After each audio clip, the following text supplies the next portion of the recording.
kalau kita jargon genre dulu nih. Oke, siap ya? Kita mulai. Salam genre. Remaja genre, sehat, cerdas, ceria. Genre Indonesia, saatnya yang muda, yang berencana. Sebelum mulai, aku ada satu pantun nih teman-teman. Nanti kalau aku berpantun, kalian jawabnya asik ya. Minum es dawet rasanya manis. Diminum sambil duduk di taman. Wajah di sini manis-manis. Semoga yang menjawab salam rezekinya dimurahkan. Assalamualaikum warahmatullahi wabarakatuh. Waalaikumsalam warahmatullahi wabarakatuh. Seperti kata pepatah, tak kenal maka tak sayang maka tak cinta. Maka dari itu, izinkan aku untuk memperkenalkan diri. Kenalin, nama aku Riana Bukis, biasa dipanggil Raina. Aku dari Kecamatan Sungai Tabuk, Sekolah SMK Negeri 1 Sungai Tabuk. Nah, pada kesempatan ini, aku akan memaparkan satu materi dengan tema hindari seks pranikah. Nah, teman-teman pada tahu gak nih, kalau usia remaja seperti kita adalah usia yang dipenuhi akan rasa penasaran dan rasa ingin tahu yang tak pernah habis-habisnya, termasuk mengenai tentang seksualitas.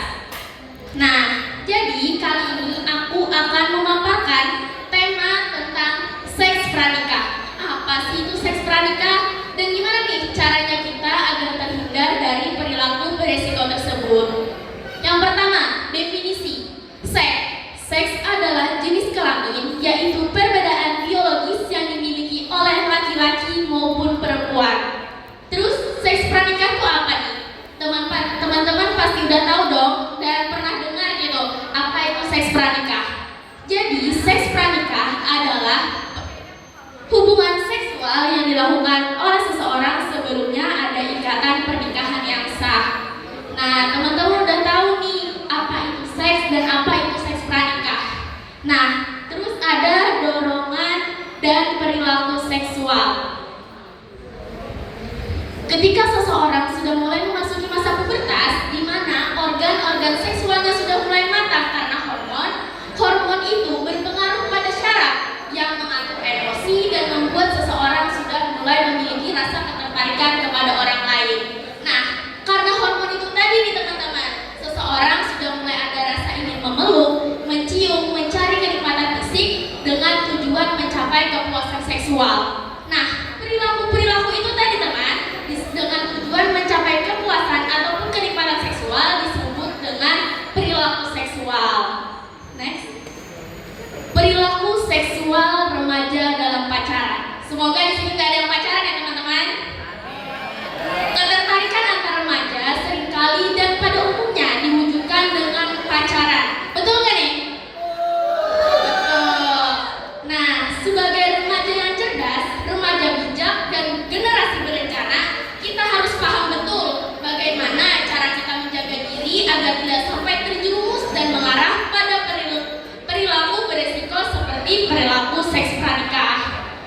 Di luar sana, kita sering melihat perilaku remaja-remaja yang perilaku pacarannya mulai dari berpegangan tangan, berpelukan, berciuman, hingga meraba bagian tubuh, dan yang paling parah bisa saja melakukan hubungan seksual. Nah, seperti yang aku bilang tadi nih teman-teman, sebagai remaja yang cerdas, kita harus menjaga batas agar tidak sampai terpengaruh pada perilaku orang di luar sana, agar tidak sampai terjerumus pada perilaku berisiko itu tadi. Bahaya seks pranikah.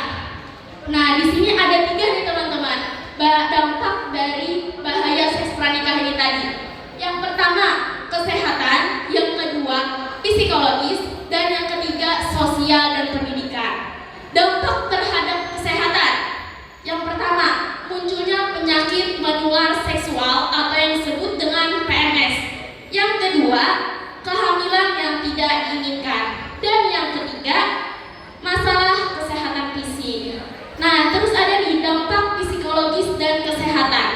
Stres dan kecemasan, rusaknya rasa percaya diri, rusaknya percaya diri, rasa bersalah,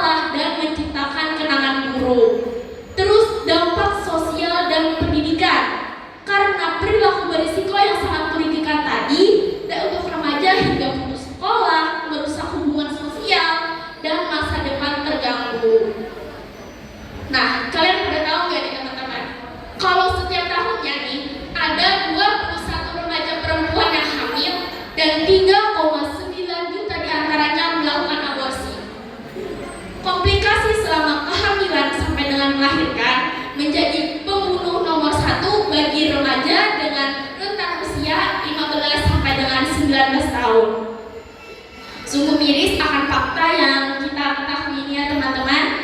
Nah, terus gimana sih cara kita agar terhindar dari perilaku-perilaku beresiko tadi? Yang pertama nih teman-teman, perkuat iman dan prinsip kalian. Ini menjadi pedoman utama untuk kita untuk menjaga diri kita agar kita tidak sampai terjerumus pada perilaku beresiko itu tadi. Ingat, harga diri kita lebih berharga daripada kepuasan sesaat.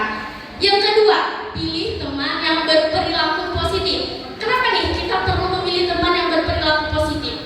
Agar barangkali kita telah melenceng, kita tidak sesuai norma, karena kita memiliki teman yang berperilaku positif tadilah, teman kita dapat menuntut kita untuk menjadi perilaku yang lebih baik. Nah, yang ketiga, gunakan waktu untuk hal yang positif.